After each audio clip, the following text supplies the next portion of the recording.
Right. You got him going well enough to take him off farm trail riding. Yeah. So,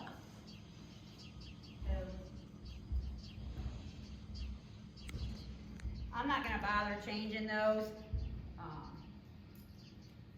Changing what? The stirrups, they're gonna have to go so far down. Oh, yeah. Yeah, I don't care. I'm not doing anything that's gonna require me to use stirrups, I don't believe. Step up. Step up. Whoa, whoa, whoa. Oh. Good boy. Pants sticking to me in this sweat. Yeah, that's heat, huh? Good boy. Good boy. Okay, Yeah. walk on. Hey, boy. Good job. He's a good boy. Yeah, I don't think she's been on them since that way back when.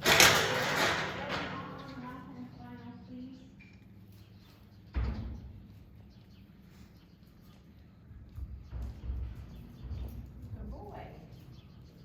So are you training a new horse or taking a horse back or? No, that's why I'm doing Mondays, doing it today, because I have to haul this horse to Charlotte to get it done in the stocks. Oh, To get the feet done in the stocks. okay. And so it was like, okay, if I'm coming this way, let's split the gas with, travel training people, not just make this Right. lady pay the gas all the way. Right. She'll pay from, Tony's to Steve's and, back, but not the, No.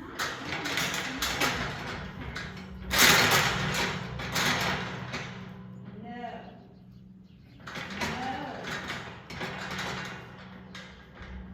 No. This is a little intentional, rubbing me into the fence, trying to rub me off. Yeah. So I turned his head into it to make his body move away from it. Okay. But yeah, so it's a long ride for this horse, but she's horrible in the trailer. So hopefully by the time we're done today, she'll be good in the trailer. Okay. She's doing better now. As more to stomp and fly. She's not so much like pawing and pacing. Right. Yeah, there's definitely flies around here. Well, and I sprayed her when we started, but I should probably spray her again. But right now, basically he's just kind of going wherever he wants to a certain extent, except for not running into the fence. But we're gonna stop in a minute and talk about giving to the bit, because as you see, there's no giving to the bit. So we're gonna So stop. before you get on, do you do a lot of groundwork? Well, in general, if I'm starting one, I kind of thought he had a little bit of that, but that might be why she got in a choke, because he doesn't have it at all. So yeah, usually before I get on, so many of the gypsies that I'm training now though, we train to drive first, and so I don't have to teach them to steer. Yeah. But usually, then yes, on the ground, I'm gonna stand here and do lots of these flexions where I'm just standing on the ground and asking. And I should have asked before I got on. I was jumping the gun. I mean, I'm not in trouble. We're not dangerous, Right. But he doesn't know what I want, and now I'm on his back on top of it, So yeah, lots of just asking him to come around and make the reins slack.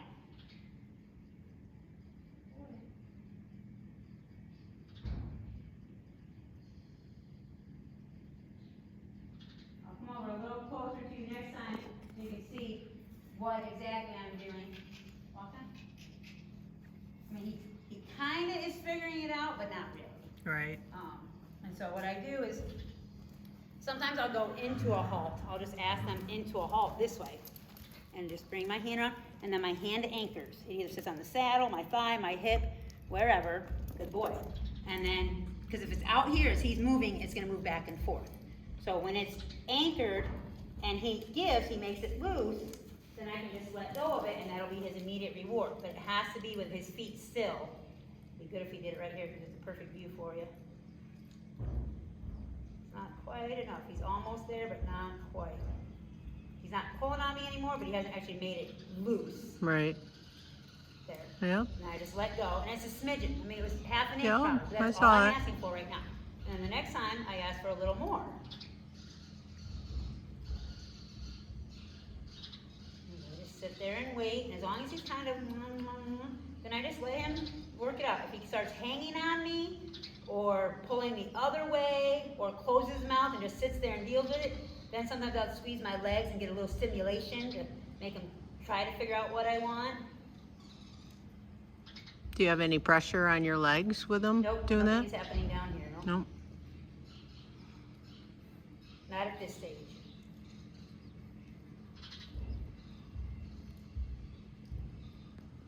And I just wait it out. It doesn't matter how long it takes, it's just let him figure it out. I could physically pull his head to my knee, but that's not teaching him to give to pressure. Right. That's me forcing him to do it. And so it's just sitting here, waiting for him to figure out what makes that pressure go away. There. Yep. And I let go. And then I'll go to the other side. Bring it around. Again, gently. I'm not going to say, hey, bring your head over here. Because see, I can make his head, but that's not what I want. I'm going to take the pressure, slowly bring it, sit there and wait. And the end goal, good boy, is that by the time I do this, and by the time my hand gets here, he's already made it slack. That's the end goal. Good boy. And I admit I jumped the gun by getting on without checking him to see if he had this from the ground. I just thought from whatever he may have had before that he already knew it. And that's okay that he doesn't, that's okay. Or it could be rusty. It doesn't mean that he wasn't ever taught, he's just rusty right now. Good boy. And I let go. I don't even try to move my hand because even then, the time that you move your hand, you're too slow. You've missed the timing. He might already be jerking his head away. So as soon as he makes it slack, I just literally let go of it. Good boy. So here, where his mouth is quiet, he's sitting there, that's where I'll put a little leg on. And say, I want you to do something. So just a little stimulation. He's not licking and chewing. He's not, bouncing back and forth. He just went, okay, I'll just hang here. And that's where I put a little leg and say, I want you to think, I want you to do something.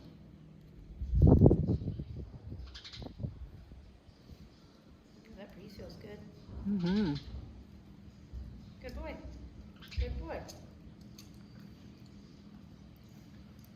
And look at no amount of steering or not wouldn't have changed him trying to rub me into the fence. That wasn't about steering. That was him trying to rub me off, And not really being all that malicious about it, but at the same time, like, well, hey, if this works, I'm gonna do it, Right, I'll give it a He try. wasn't like being mean and nasty, but he was, well, let me try and see what this does. All right, so let's try some intentional steering now that we talked about that. Walk on. And, the gypsies are so, I don't even know if lazy is the right word. It's just they're not going to do anything they don't want to do or have to do. They conserve energy. They're draft horses, And so there's not a lot of willingness to go on their own. There's a few who are more forward than others. But in general, they're not. And so it really is a very slow process in the sense of, really getting up and going and doing something. So I like, when I start gypsy, it's just a lot of this right here, just wandering around, going forward. Every once in a while, I'm going to turn you, especially if you're going towards the fence or towards another horse. Good boy. Good boy. And I say it over and over, but I love what Tommy Turvey said at Equine Affair. He said it's like you ask them and you wait 3 seconds for them to respond. It's not that they're dumb, it just is a slow, you can walk and poop, it's just a slower process. And it's not that they're being unwilling or that they're dumb, it's just the brainwaves just move slower, And that really helped me. I mean, I heard him say that right when I had Tony's Bella, the very first one I did, she had just pumped. It was like, I think she came that pumped. I had just started working with my first gypsy, and he said that, and I was like, oh. Makes sense. And at the same time now, okay, you're jumping on top of me, you're running away, yes, I'm going to be quick and hard and whatever. But when we're training a new signal, it's, you just kind of wait for them. You reply it, and then you wait and give them a chance to respond, and they're usually pretty willing to do it. It just, it's slow. And I think my benefit is growing up with the draft horses. I think I'm naturally just a little more used to that. One, them being kind of big and bully, but they're not the same. And I had my Arabs, just like Matea has worked with her Arabs. I had my Arabs too, so I know the difference. But I think, I get along with the gypsies better than maybe some other people because, like I said, I grew up with draft ponies. So I mean, that's what I've done all along.